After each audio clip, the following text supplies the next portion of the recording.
Welcome to The Explainer. Today, we are cracking open a massive historical and literary epic. We're going to start with the very mechanics of how ancient words actually reach our modern eyes, and then we'll follow those translated words right into the foundational stories of the world. But before we dive into the sweeping history of the first 5 books of the Bible, which is commonly known as the Pentateuch, we have to establish our lens. And for us, that lens is the English Standard Version, or the ESV. What you're seeing here are the title pages, and they represent the painstaking work of an absolutely massive team of 21st century scholars. They essentially set out to carry forward a legacy of translation that stretches all the way back to William Tyndale in 1526.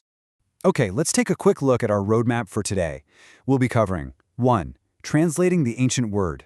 2. Creation and the fall. 3. The fathers of Israel. 4. Exodus and the law. 5. Wandering in the wilderness. And finally, 6. The edge of promise. Let's get right into it. Section 1. Translating the ancient word. The mechanics of the ESV. Right, so to truly grasp the text of the Pentateuch, we first have to understand the translation philosophy behind how it was brought into English in the first place. The ESV prioritizes what they call an essentially literal approach. Basically, they are weighing every single Hebrew, Aramaic, and Greek word to maintain total transparency to the original ancient structure. They want you to see the grammatical bones of the text. And this is a very deliberate contrast to a thought-for-thought translation, which, while helpful, can sometimes unintentionally introduce the cultural biases of the modern translator. The ESV really just wants the ancient world to speak for itself. And here is a brilliant example of that exactness in action.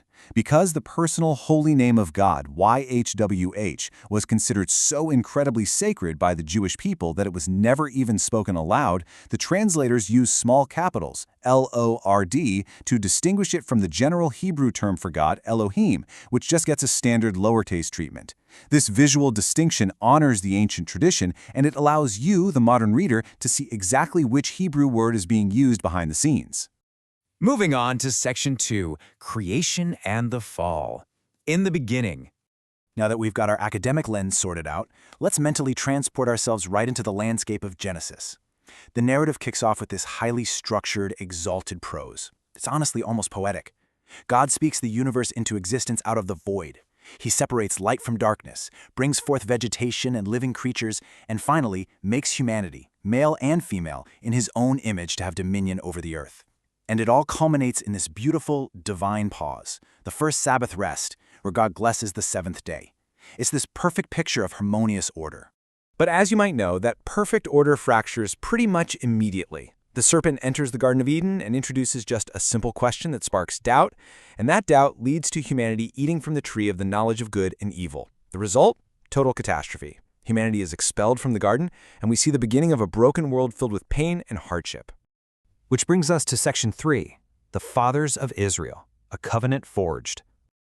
So, from the sheer tragedy of the fall, the story zooms way in.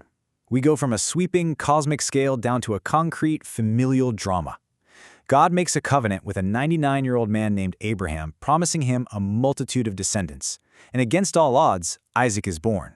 Isaac has Jacob, and Jacob's 12 sons literally become the foundation for the 12 tribes of Israel. We end this particular era with Jacob's son, Joseph, who gets betrayed by his brothers and sold into slavery. But miraculously, he rises to power in Egypt, ultimately saving his family from famine and bringing them to settle down in Egyptian territory. Section 4, Exodus and the Law. Out of Egypt. All right, so now we're in the book of Exodus. Hundreds of years have gone by, and that small refugee family, well, they've multiplied into a massive nation, enslaved under a new pharaoh. God hears their cries and calls Moses from a burning bush to lead his people to freedom. This epic confrontation with Pharaoh culminates in the 10th and final plague, accompanied by these urgent, deeply specific instructions for the Passover meal. The Israelites are told to sacrifice a lamb and place its blood on their doorposts so the plague will pass over them. And for anyone familiar with the broader biblical narrative, this imagery of the Passover lamb is absolutely huge, as it perfectly sets the stage for the story of Jesus much later on. Escaping miraculously through the parted waters of the Red Sea, the Israelites arrive at Mount Sinai. And picture this, amidst terrifying thunder, lightning, and a literally smoking mountain, God lays down the law for his newly freed people. The cornerstone of this law is, of course, the 10 Commandments. It's a completely comprehensive ethical framework that demands exclusive worship of God while outlining strict moral duties toward fellow humans. Next up, Section 5, Wandering in the Wilderness, the Price of Disobedience. Because escaping Egypt, that was honestly just the beginning. Trying to forge a holy nation out of a massive group of former slaves was an incredibly messy process. I mean, look at this staggering census number from the Book of Numbers. Over 600,000 men able to go to war, and that's not even counting women and children. This completely changes our mental picture, right? Emphasizing the sheer magnitude of this nation wandering in the desolate wilderness really puts the logistical and spiritual challenges Moses faced into perspective. And notice the constant, honestly heartbreaking tension you see throughout the text here. On one side, we have divine provision. God is continuously providing manna from heaven to feed this massive population, even structuring the gathering of it around Sabbath rest. But on the other side, human rebellion. The people are constantly complaining, and famously, while Moses is actually up on the mountain receiving the law, they're down at the bottom constructing and worshiping a golden calf. It's a stark contrast that highlights a major theme of the Pentateuch: humanity's absolute inability to perfectly keep the law on their own. And again, this failure is exactly what points Christian readers forward to the need for a Savior in Jesus. Which leads us to our final part, Section 6, the Edge of Promise, Moses' final words. So, after 40 long years of discipline and wandering around in the desert, we hit the book of Deuteronomy. A brand new generation of Israelites is standing on the precipice, finally ready to enter the Promised Land. Knowing he's not actually going to enter the land with them, Moses delivers his final, sweeping address. He reminds them of their history and drops this profound truth. Man does not live by bread alone, but man lives by every word that comes from the mouth of the Lord. He's reminding them that their survival in the desert wasn't just physical. It was entirely dependent on their obedience to the divine word. Moses uses this massive final speech to basically lay out the blueprints for their new society. It's all about deep remembrance. They are told to recall those 40 years in the wilderness and to practically bind the laws directly to themselves. He stresses the absolute necessity of teaching these statutes constantly to their children.